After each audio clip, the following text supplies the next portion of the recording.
अस्सलाम वालेकुम, मेरा नाम है सादिया राफ़े और मैं इस वक्त मौजूद हूँ ठंडियानी टॉप पर।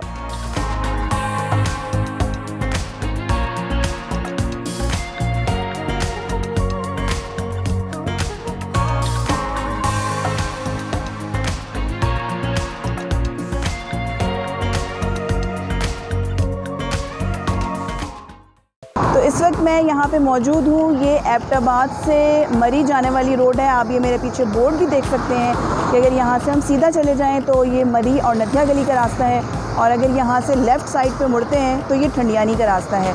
इस वक्त हम ठंडियानी जा रहे हैं। सतह समंदर से जो एबटाबाद शहर की बुलंदी है वो तकरीबन 4000 फीट है, और ठंडियानी जो है वो सतह समंदर से तकरीबन 9000 फीट की बुलंदी पर है, यानी कि 5000 फीट की बुलंदी पे हमें जाना है। तो फिर चलते हैं।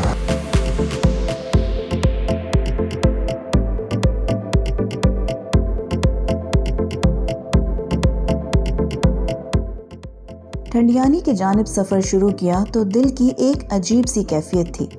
इससे पहले कई मरतबा अंदरूनी मुल्क और बैरून मुल्क सफ़र किया, अनगिनत नए मकामात भी देखे। अपने करियर में लातादाद मनाज़िर आंखों के सामने से गुजरे, जिनमें खुशियाँ और जश्न भी था और दुख और गम से लबरेज सानेहात भी। लेकिन ये एहसास बिल्कुल नया था, शायद इसलिए कि कल तक जो हुआ वो मैं जानती थी कि मुझ तक ही महदूद रहेगा। लेकिन आज ये ख्याल कि मुझे अपनी आंखों से इन मनाजिर को दुनिया को दिखाना है, उस पाकिस्तान को दिखाना है जैसा ये है, इसके हर कदम पर जो हुस्न और दिलकशी है उसको समेटने में कहीं कोई चूक ना हो जाए, कोई एक नज़ारा रह न जाए। ये तमाम ख्यालात जहन का अहाता किए हुए थे। कैमरा हाथ में था और दिल की धड़कन कानों में सुनाई दे रही थी। इस लम्हे बस एक ख्याल आया कि जब लगन सच्ची हो तो मदद अल्लाह की तरफ से आती है, वही रास्तों को आसान कर देता है।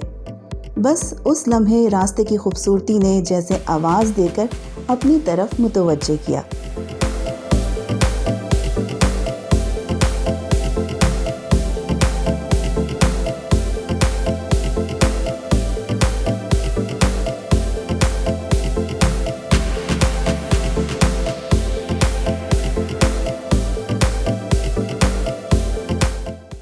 कुदरत की भी क्या तरकीब है हमें अपने इशारे समझाने को। पहले अपनी खूबसूरती से अपने पास बुलाती है, फिर जैसे हम उसमें डूब जाते हैं, जितना डूबते हैं उतना ही ये हमसे करीब हो जाती है। फिर हमसे बातें करती है, अपने राज हमें बताती है। सुभान अल्लाह।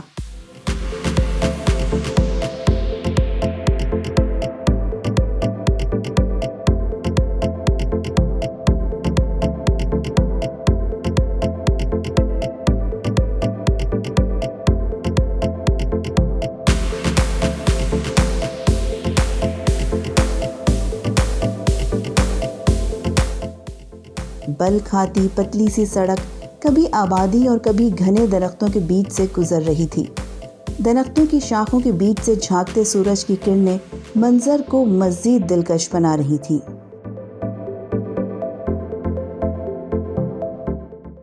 सफ़र जारी ही था कि एक छोटी सी हसीन आबशार ने हमें जैसे रोक लिया।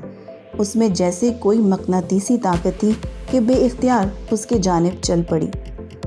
पहाड़ को चीर कर रास्ता बनाता पानी आज पहली बार मुझे ये बता रहा था कि अगर ताकत यकजा हो और जहदे मुसलसल हो तो बड़ी से बड़ी चट्टान भी आपका रास्ता नहीं रोक सकती। बस सिर्फ एक ही काम तो करना है, एक होना है, यकजा होना है, फिर कोई रुकावट हमें रोक नहीं पाएगी।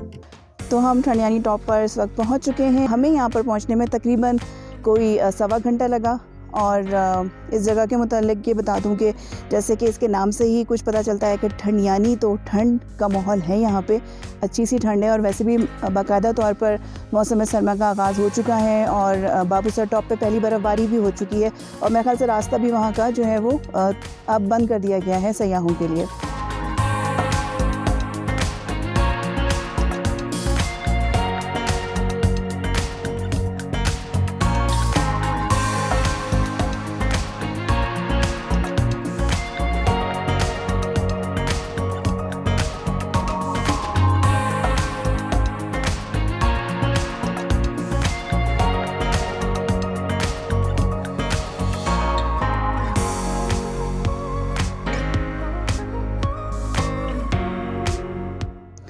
2005 के ज़लज़ले में ठंडियानी के इस मकाम पर जो इसका काफ़ी हिस्सा है वो मुतासिर हुआ था, लेकिन फिर यहाँ पे बड़ा ज़बरदस्त काम किया गया और इस वक्त ये एक भरपूर सयाहती मरकज़ है।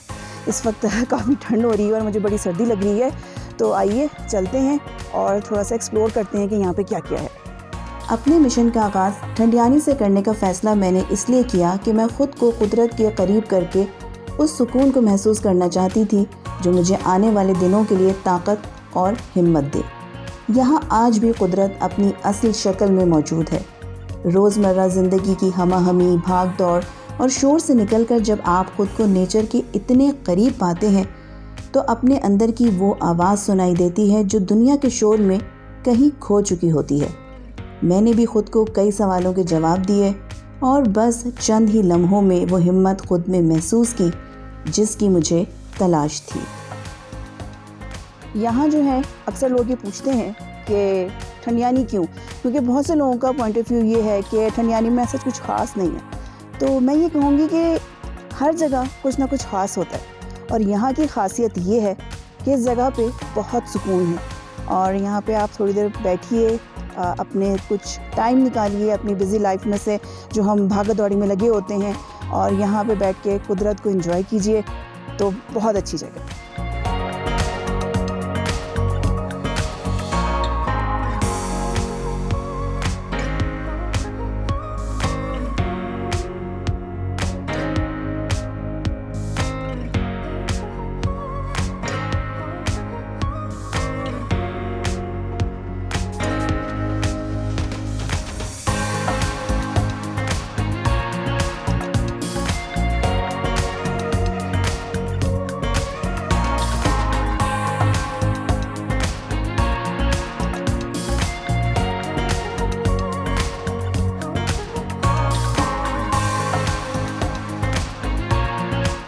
सूरज भी अब अपनी मंजिल की तरफ बढ़ रहा था।